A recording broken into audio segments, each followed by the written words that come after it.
Bienvenue sur le Fact Frame Channel. Aujourd'hui, nous revenons sur une déclaration importante faite le 16 février par Naïm Qassem, le chef du Hezbollah.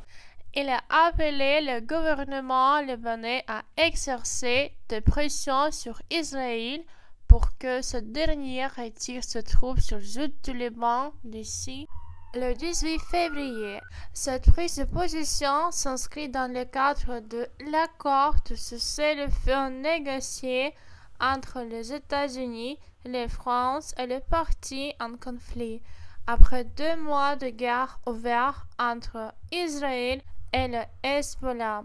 Dans cette vidéo, nous allons explorer les enjeux derrière cette déclaration, les efforts diplomatiques en cours pour mettre fin au conflit et les répercussions à l'échelle internationale. Restez avec nous pour un décryptage complet de cette situation complexe. Le 16 février, Naïm Qassem, le chef du Hezbollah, a pris la parole pour déclarer que le gouvernement libanais devrait exercer des pressions sur Israël pour que le dernier retire ses troupes du sud du Liban d'ici le 18 février. Cette déclaration s'inscrit dans le cadre d'accords de cessez-le-feu négociés entre les États-Unis, la France et les parties en conflit. À la suite de 2 mois de guerre ouverte entre Israël et le Hezbollah, je voudrais vous expliquer quelques expressions liées à cette actualité spécifique. Exercer une pression diplomatique. Cette expression signifie l'utilisation de moyens politiques ou diplomatiques pour influencer une autre partie, en l'occurrence Israël, afin de respecter les accords ou de modifier son comportement. Elle implique l'idée de faire pression sur un pays sans recourir à la force militaire, mais plutôt à travers de négociations, les alliances ou des sanctions. Prendre des mesures concrètes. Cette expression désigne l'action de mettre en œuvre des décisions ou des politiques tangibles et pratiques pour résoudre un problème. Dans ce cas, cela signifie que le gouvernement libanais doit passer à l'action au-delà de simples déclarations ou négociations en prenant des mesures efficaces pour faire pression sur Israël. Une autre expression, une action diplomatique forte. Cette expression met l'accent sur la nécessité pour le gouvernement libanais d'adopter une approche ferme et déterminée pour convaincre Israël de respecter l'accord. Cela implique que les mesures prises ne soient pas seulement symboliques, mais qu'elles aient un impact réel sur la situation. Ces expressions soulignent les attentes et les obligations du gouvernement libanais dans le contexte de la déclaration de Naïm Qassem, doit montrer les différentes manières par lesquelles elle pourrait agir pour exercer une pression sur Israël.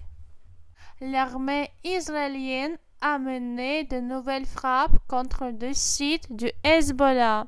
Le terme frappe fait référence à des attaques militaires menées par Israël sur les cibles spécifiques appartenant au Hezbollah. Il peut s'agir de frappes aériennes, de frappes à la roquette ou d'attaques par d'autres moyens. Cette expression souligne l'intensification de tensions militaires entre Israël et le Hezbollah, le groupe chiite libanais soutenu par l'Iran. Les frappes israéliennes sont souvent justifiées par la nécessité de neutraliser les infrastructures militaires du Hezbollah, notamment ses lance-roquettes qui sont considérées comme une menace pour la sécurité d'Israël. Cet événement tragique souligne l'impact direct du conflit sur le civil. Le terme tir israélien se réfère aux actions militaires menées par Israël, souvent dans le but de détruire des cibles du Hezbollah, mais qu'ils peuvent également entraîner des pertes humaines parmi la population civile. Les femmes tuées faisaient partie des déplacés qui tentaient de rentrer chez eux dans le sud du Liban. Ce passage fait ressortir l'une des conséquences humaines dévastatrices du conflit où les civils se retrouvent pris au piège dans les zones de guerre. Les termes affrontés et désarmés sont utilisés ici pour décrire les attentes des États-Unis et d'Israël vis-à-vis du gouvernement libanais.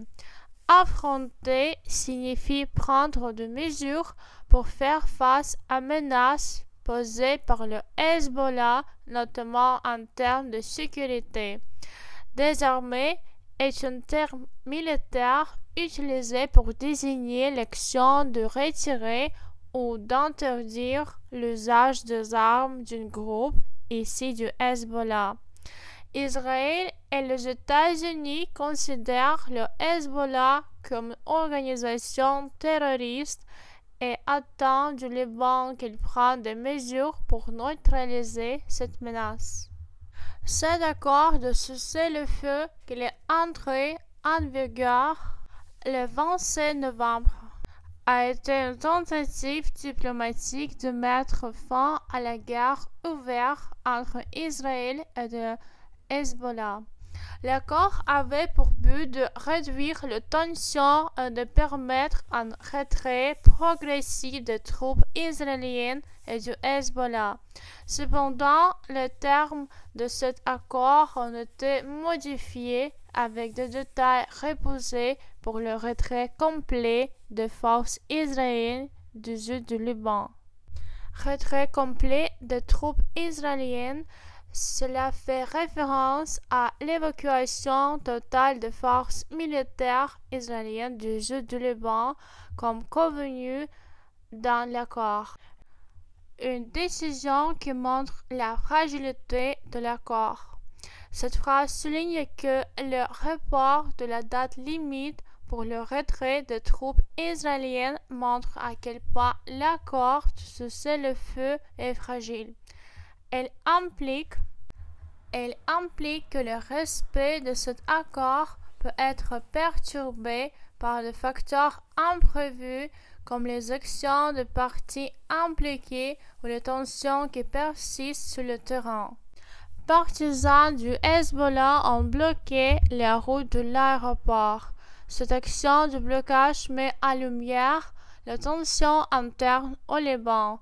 Le Hezbollah, en réponse de décisions politiques, notamment l'interdiction d'atterrissage d'avions aériens à l'aéroport international de Beyrouth, a organisé des manifestations pour exprimer son mécontentement.